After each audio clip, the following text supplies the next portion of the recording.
Hello बच्चों, आपका फिर से एनआईसी क्लासेस में स्वागत है। अब प्रीवियस क्लास को आगे बढ़ाते हुए आज हम लोग क्लास 10 के उस चैप्टर जिसका नाम रिफ्रैक्शन था उसमें आगे के टर्म को हम लोग प्रोसीड करेंगे। जैसे कि प्रीवियस क्लास में आपने पढ़ा what is refraction, how the refraction happens and also study to the law of refraction. आज हम लोग स्टडी करने के लिए जा रहे हैं कि condition for to the no refraction. क्या आज हम लोग स्टडी करने के लिए जा रहे हैं condition of no refraction, no refraction. वो कौन से कंडीशन है जिसके बेसिस पे रिफ्रैक्शन नहीं होगा। हालांकि लाइट एक मीडियम से दूसरे मीडियम में पास तो करेगी, लाइट एक मीडियम से दूसरे मीडियम में पास तो करेगी लेकिन रिफ्रैक्शन नहीं होगी। उसी कंडीशन को पढ़ने के लिए हम लोग स्टडी करने के लिए जा रहे हैं। पहला, व्हेन, फर्स्ट में कहता है when light drops normally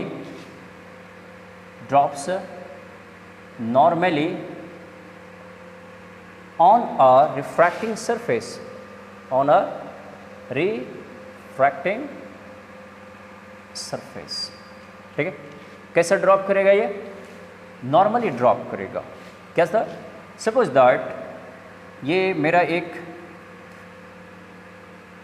medium है, suppose that it is a glass and it is an air. A ray of light drops on to it. एक रे ऑफ लाइट इस पे क्या करती है? ड्रॉप करती है। कैसी? नॉर्मली। कैसे ड्रॉप करती है? नॉर्मली। तो सरफेस के साथ कितना एंगल बनाएगा? ये सरफेस के साथ ये 90 डिग्री का एंगल बनाएगा।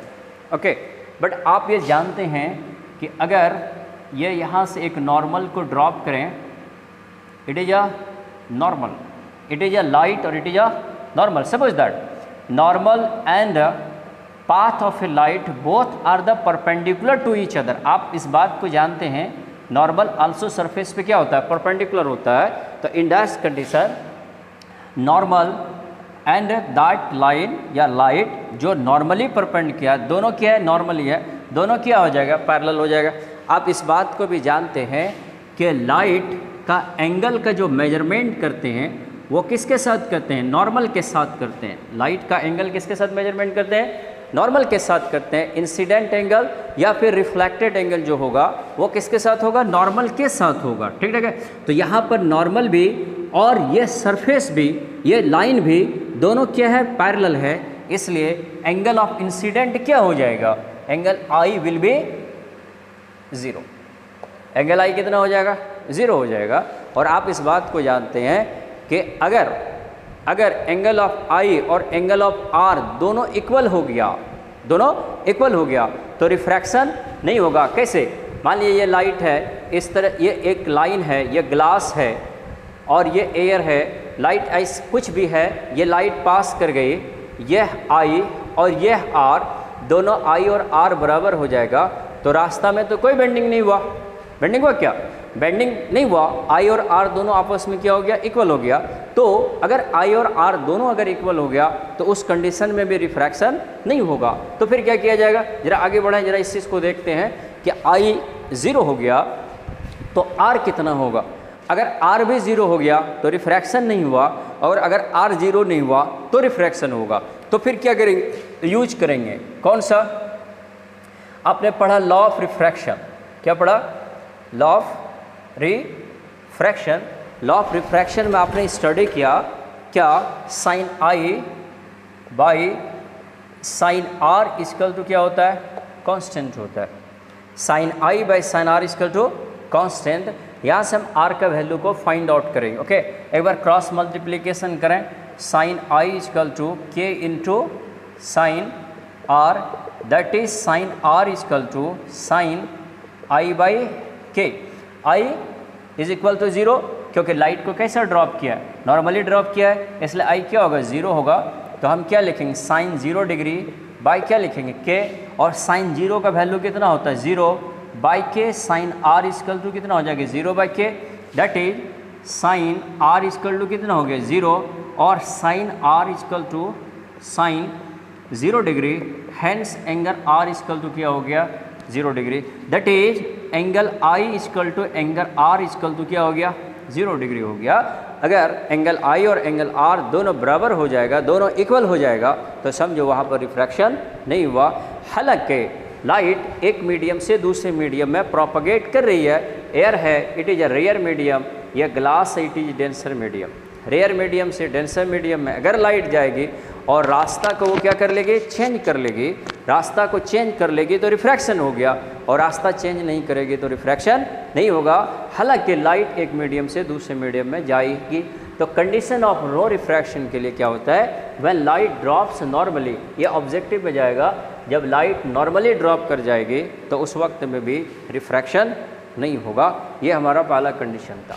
सेकंड कंडीशन क्या कहता है, when two medium having same molecular arrangement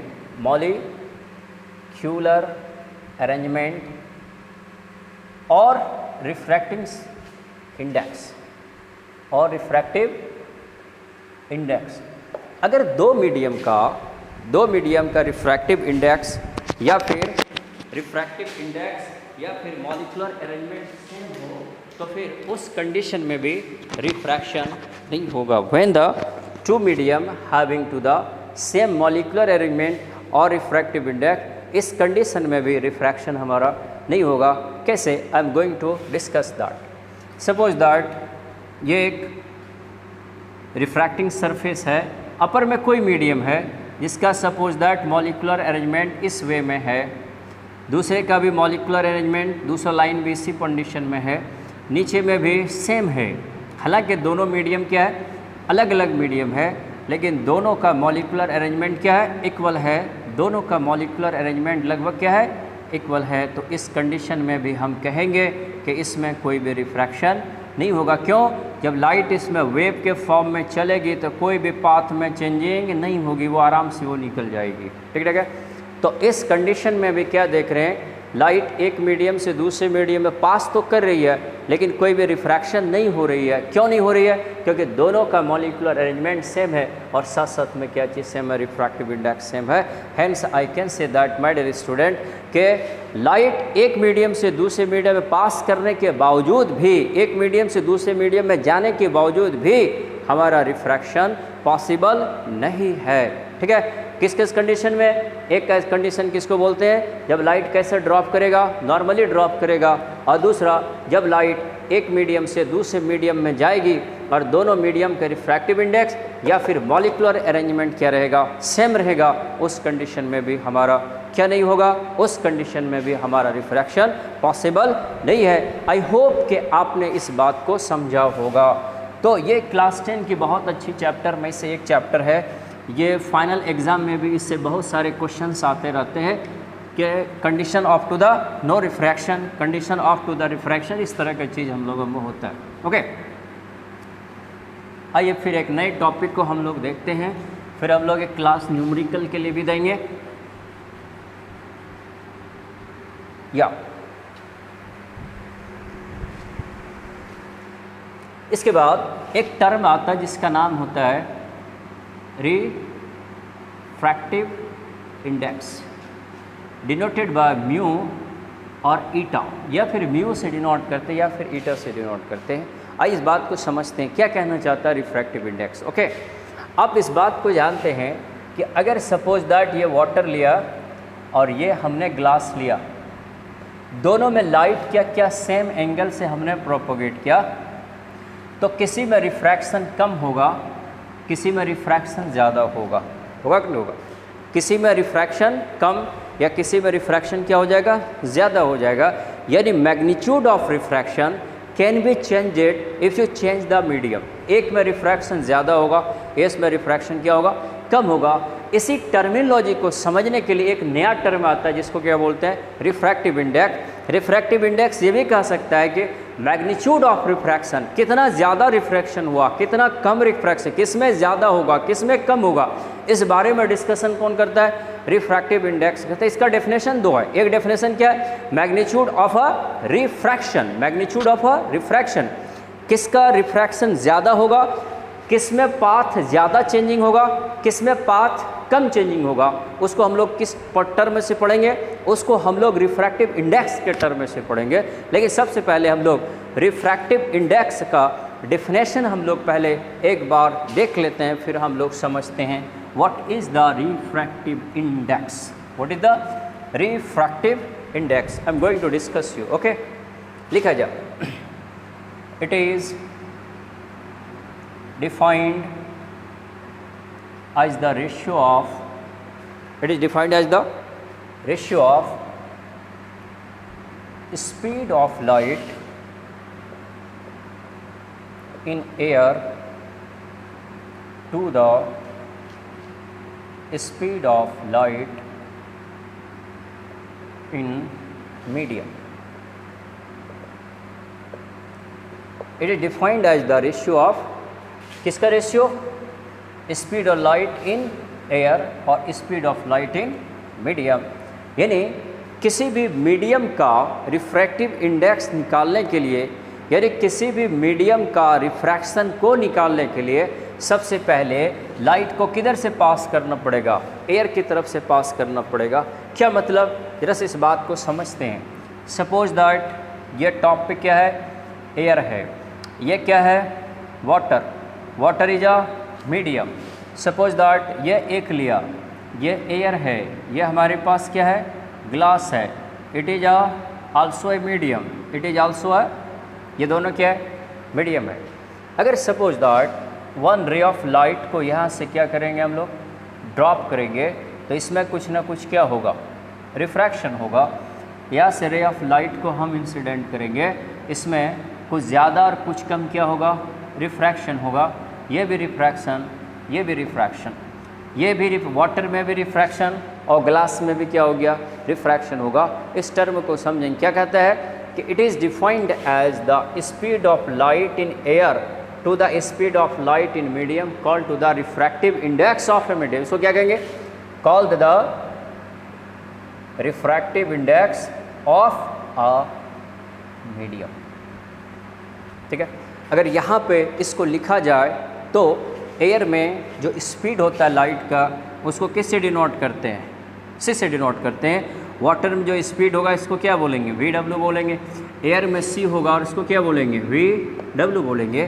तो अगर मैं इसको लिखा जाए, इस जगह लिखा जाए, तो गौर से देखना, लाइट एयर से किस में आई, मीडियम में, एयर से किस में आई, वाटर में। लाइट ने रास्ता किधर चेंज किया, लाइट ने रास्ता जो चेंज किया वो चेंज किया उसने ग्लास वाटर में, इसलिए रिफ्रैक्शन किस में हुआ, रिफ्रैक्शन किस में हुआ, वाटर में, इसलिए रिफ्रैक्टिव इंडेक्स किसका हो जाएगा, वाटर का हो जाएगा। फिर से समझना, लाइट कहाँ से पास किया, एयर से किस में आई, वाटर में।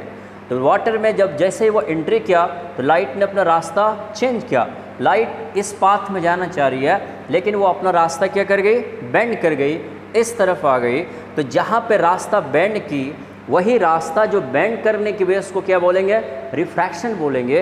और जहाँ पे रिफ्रैक्शन हुआ, जहाँ पे रिफ्रैक्शन हुआ वहीं पर क्या निकलेगा, रिफ्रैक्टिव इंडेक्स। अल्टीमेटली हम ये कह सकते हैं कि अगर रिफ्रैक्शन वाटर में हुआ, इसलिए रिफ्रैक्टिव इंडेक्स किसका निकलेगा, वाटर का निकलेगा। अगर रिफ्रैक्शन ग्लास में हुआ, इसलिए रिफ्रैक्टिव इंडेक्स किसका निकलेगा, ग्लास का, क्योंकि रास्ता किस में चेंज किया, उसने ग्लास में चेंज किया। दैट इज हम कहेंगे refractive index of water is equal to c by speed of light in water. अगर आप ग्लास की करेंगे, म्यू ग्लास बराबर के सी बाई वी ग्लास, इस तरह से हम लोग ये कह सकते हैं। ठीक है, we glass, I am sorry. ठीक है, रिफ्रैक्टिव इंडेक्स का डेफिनेशन देखो, ratio of speed of light in air to the speed of light in medium. Air में और मीडियम में, मीडियम वहाँ क्या था, वाटर का, मीडियम में रिफ्रैक्शन हुआ, यानी कि वाटर में रिफ्रैक्शन हुआ, जिसमें रिफ्रैक्शन हुआ उसको क्या निकालेंगे, रिफ्रैक्टिव इंडेक्स। तो यहाँ वाटर में रिफ्रैक्शन हुआ, इसलिए रिफ्रैक्टिव इंडेक्स किसका निकला? वाटर का। यहाँ पर ग्लास में रिफ्रैक्शन हुआ, इसलिए रिफ्रैक्टिव इंडेक्स किसका निकला? ग्लास का निकला। ओके, तो इस दोनों कंडीशन से आप एक चीज़ को देखेंगे कि दोनों में C क्या है? कांस्टेंट है। अगर आप किसी भी मीडियम का रिफ्रैक्टिव इंडेक्स को निकालना चाहते हैं तो उसमें से एक मीडियम आपको क्या लेना पड़ेगा? एयर लेना पड़ेगा। दैट इज क्या लिखेंगे? Since C is constant, so that C क्या है? constant, इसलिए mu medium is directly proportional to the V medium. Mu medium किसी भी मीडियम का, V मीडियम किसी भी मीडियम की, यह दोनों एक दूसरे का क्या है? इन्वर्सली प्रोपोर्शनल है। अगर Vm बढ़ गया इसलिए म्यू एम क्या हो जाएगा? वह डिक्रीज कर जाएगा। कि वेलोसिटी ऑफ मीडियम इंक्रीज कर जाएगा तो refractive index of medium automatically क्या हो जाएगा? डिक्रीज कर जाएगा। यह एक दूसरे के क्या है? इन्वर्सली प्रोपोर्शनल है। अगर मान लिया जाए अगर म्यू वाटर जो दिया हुआ है कुछ और दिया हुआ है, म्यू ग्लास कुछ और दिया हुआ है, जिसका रिफ्रैक्टिव इंडेक्स ज़्यादा होगा उसमें स्पीड ऑफ लाइट क्या होगा? वैसे भी कम होगा। तो यहाँ से रिफ्रैक्टिव इंडेक्स जो हम लोगों ने पढ़ाया, रिफ्रैक्टिव इंडेक्स का रिलेशनशिप किसके साथ था? Speed of light in medium के साथ था। 2-3 पॉइंट उसमें रिफ्रैक्टिव इंडेक्स के बारे में लिख दें। It is denoted by mu. और एक मज़ेदार चीज़, एक वर्ड लिखना पड़ेगा। ये कौन सा फिजिकल क्वांटिटी है? It is a tensor quantity और रेशियो। टेंसर क्वांटिटी बोलो और क्या है? रेशियो। और एक word, it has no unit. इसमें कोई भी यूनिट नहीं होता है। आप साफ साफ देख लें, अगर आप यूनिट को फाइंड आउट करना है तो म्यू1 W बराबर क्या लिखेंगे? C/VW लिखेंगे। C speed of light in air, इसका क्या होता है? मीटर पर सेकेंड। VW का क्या होगा? इसका मीटर पर सेकेंड, मीटर पर सेकेंड कैंसिल हो गया, ये 1 हो जाएगा। इसलिए यह जो फिज़िकल क्वांटिटी है ये हमारे पास कैसा फिज़िकल क्वांटिटी है? यह फिज़िकल क्वांटिटी हमारा रेशियो कहलाता है, यह फिज़िकल क्वांटिटी हमारा टेंसर क्वांटिटी कहलाता है। ऐसा फिज़िकल क्वांटिटी जिसमें कोई यूनिट नहीं होता है, यूनिट लेस होता है, इसलिए उसको कौन सा क्वांटिटी बोले हम लोग? टेंसर क्वांटिटी हम लोगों ने बोला। It is a tensor physical quantity, या जो बोलना है उसको बोलो। तो होप मैं यहाँ से आपको समझ में आया होगा। अल्टीमेटली अभी आगे को प्रोसीड करते हैं। ये मैंने रिफ्रैक्टिव इंडेक्स जो पढ़ा किस बेसिस पे पढ़ा? On the basis of speed. On the basis of speed कि दो मीडियम में जब लाइट प्रोपगेट करेगी तो स्पीड ऑफ लाइट उसमें चेंजिंग होगा, उसके बेसिस पे मैंने इसको स्टडी किया। ओके, आइए refractive index on the basis of wavelength. Wavelength के बेसिस पे भी हम इस चीज़ को पढ़ते हैं। आपने प्रीवियस क्लास में पढ़ा था कि लाइट जब एक मीडियम से दूसरे मीडियम में जाती है तो रिफ्रैक्शन होता है। रिफ्रैक्शन का जो काउज है वो स्पीड ऑफ लाइट पे भी होता है, रिफ्रैक्शन काउज है वो वेवलेंथ ऑफ ए लाइट पे भी होता है। अगर स्पीड ऑफ लाइट चेंज करेगा तो वेवलेंथ ऑफ ए लाइट भी क्या करेगा? हमारा चेंज कर जाएगा। किस बेसिस पे? वेवलेंथ ऑफ ए बेसिस पे, on the basis of wavelength of light, wavelength of a light. आइए जरा से डिस्कशन करेंगे। आप एक बात को जानते हैं, एक formula, you know that V equal to F lambda. F for frequency of light, frequency of light, और lambda is equal to wave length of light. lambda is equal to wavelength of a light. तो आप law of refraction का तीसरा point से पढ़ेगा। तीसरा point law of refraction में क्या होता है? लॉ ऑफ रिफ्रैक्शन के तीसरे पॉइंट में ये कहा जाता है कि जब लाइट एक मीडियम से दूसरे मीडियम में प्रोपागेट करेगी तो उस वक्त क्या चीज़ कांस्टेंट रहता है? फ्रीक्वेंसी उसका क्या रहता है? कांस्टेंट रहता है। अगर f कांस्टेंट होगा तो v is directly proportional to क्या हो जाएगा? लैम्डा हो जाएगा। दैट इज अगर v इंक्रीज करेगा तो लैम्डा भी, या यूँ कहो लैम्डा इंक्रीज करेगा तो v भी इंक्रीज करेगा, और v जब इंक्रीज करेगा तो रिफ्रैक्टिव इंडेक्स ऑटोमेटिकली क्या हो जाएगा? डिक्रीज कर जाएगा। फिर से एक बार कह रहा हूँ, कि it is the formula applicable for to the wave, चाहे लाइट के लिए हो चाहे साउंड के लिए, वीज कर लो एफ लेमडा दोनों, कोई मसला नहीं। आप तो जानते हैं ना कि लाइट मेरा किस तरह से जाती है, वेव के फॉर्म में जाती है। वेव के फॉर्म में जाती है तो इसमें वेव लेंथ है कि नहीं, इसमें फिर फ्रीक्वेंसी है कि नहीं, इसमें फिर स्पीड है कि नहीं है। ये तीनों चीज़ उसके अंदर में साइमल्टेनियसली चलता है, तीनों चीज़ इसके अंदर में रहता है। तो कहने क्या जा रहा है कि अगर लाइट दौड़ेगी तो वेलोसिटी भी होगी, फ्रीक्वेंसी भी होगी और वेवलेंथ भी होगी। लेकिन फ्रीक्वेंसी क्या होती है, कांस्टेंट होती है। जब लाइट एक मीडियम से दूसरे मीडियम में प्रोपेगेट करती है तो वेलोसिटी भी चेंज करती है, वेवलेंथ भी चेंज करती है। लेकिन फ्रीक्वेंसी क्या रहती है, फ्रीक्वेंसी नंबर ऑफ वेव। अगर 5 वेव अगर इधर से आया, इधर से 5 वेव आया है तो इधर भी क्या कितना वेव बनेगा, 5 वेव ही बनेगा या 5 वेव ही पास करेगा। ऐसा नहीं कि 5 वेव आया वो 6 वेव बन जाएगा, ठीक है। इसलिए इस मीडियम में और इस मीडियम में, दोनों मीडियम में फ्रीक्वेंसी क्या रहता है, कांस्टेंट रहता है। इसलिए फ्रीक्वेंसी जब कांस्टेंट रहेगा तो वेलोसिटी किस पे डिपेंड कर जाएगा, वेवलेंथ पे डिपेंड कर जाएगा। वेवलेंथ अगर इंक्रीज़ किया तो वेलोसिटी भी इंक्रीज़ करेगा, रिफ्रैक्टिव इंडेक्स ऑटोमेटिक डिक्रीज़ करेगा। आप इस बात को जानते हैं कि लगभग वायलेट कलर का वेवलेंथ इतना होता है, ठीक है, और रेड का लगभग 8000 मान के चलो, आगे पीछे चलता है। अभी फ़िलहाल हम लोग उसका कैलकुलेशन नहीं के समझा रहे कि सबसे ज़्यादा फ्रीक्वेंसी किसका, वेवलेंथ किसका होता है, रेड कलर का होता है, और सबसे कम किसका होता है, वायलेट कलर का होता है। अगर मैं एक कॉन्सेप्ट आपके सामने रखूं तो फिर आपको देखिएगा क्या मज़ेदार चीज़ आपको अभी समझ में आता है। मैं लिख रहा हूँ, जस्ट 1 मिनट। आप पहले से क्लास 8 में पढ़े हैं कि सपोज दैट ये एक प्रिज्म है, it is a prism, it is अ 1 रे ऑफ लाइट इस पे आके प्रोपगेट करेंगे तो फिर आप कहते हैं कि ये 7 कलर में ब्रेक डाउन हो जाता है, स्प्लिट कर जाता है, ठीक है। ये वाला कलर को वायलेट बोलते हैं, ये वाला कलर को हम लोग रेड कहते हैं। एम आई राइट रॉन्ग? ये 7 कलर में हमारा स्प्लिटिंग होगा, ये हमारा इस तरह से जा रहा है, ओके। तो आप सब देखें, ये क्या है, रेड, और ये क्या है, वायलेट है। ये मैं इस तरह से आगे बढ़ा दिया, क्या, ठीक है। तो आप साफ देख लें कि इसका बेंडिंग, किसका, रिफ्रैक्शन का, सॉरी रेड कलर का बेंडिंग और वायलेट कलर का बेंडिंग, दोनों में बेंडिंग किस में ज़्यादा है। तो आप कहेंगे violet colour refracted more, violet colour refracted, ज़्यादा रिफ्रैक्ट कर रहे हैं, more than the red colour. Violet colour जो है रेड कलर से ज़्यादा रिफ्रैक्ट कर दिया, ठीक है।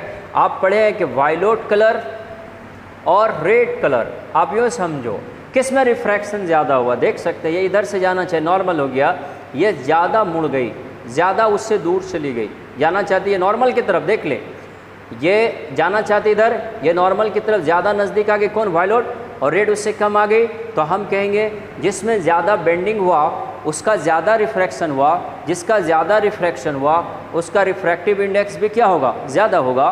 तो mu v is greater than mu r, of course figure से देखेंगे। और यहाँ से देखो, जिसका म्यू ग्रेटर होता है उसका वेलोसिटी क्या होता है, डिक्रीज़ करता है। तो velocity of violet less than to the velocity of the red, okay. जिसका वेलोसिटी कम होगा उसका वेवलेंथ भी क्या होगा, कम होगा। इसलिए lambda violet less than lambda r भी होता है। ऑफ कोर्स तुम इस डाटा को इसमें लाओ तो आप देखोगे रेड कलर का वेवलेंथ ज़्यादा है, वायलेट कलर का वेवलेंथ क्या होता है, कम होता है। हम रिफ्रैक्शन से भी हम फाइंड आउट कर सकते हैं कि किस कलर का रिफ्रैक्शन या रिफ्रैक्टिव इंडेक्स ज़्यादा है, किस कलर का रिफ्रैक्टिव इंडेक्स कम है, किस कलर का वेवलेंथ ज़्यादा है, किस कलर का वेवलेंथ कम है। I can decide on the basis of A refraction. मैं होप करता हूँ कि आपको मेरी बात समझ में आए। तो मैं आपसे रिक्वेस्ट करता हूँ कि मेरे चैनल को सब्सक्राइब करें, NIC क्लासेस को सब्सक्राइब करें और अपने दोस्तों में शेयर करें। और मुझे आप मैसेज करें कि आपको समझ में आया या नहीं आया। किसी तरह के डाउट हो तो फिर मुझे पूछ सकते हो, I will try my level best. तो मेरे चैनल को सब्सक्राइब करें, again I am requesting to you, मेरे चैनल को सब्सक्राइब करें और अपने दोस्तों में शेयर करें। Thank you very much my dear student.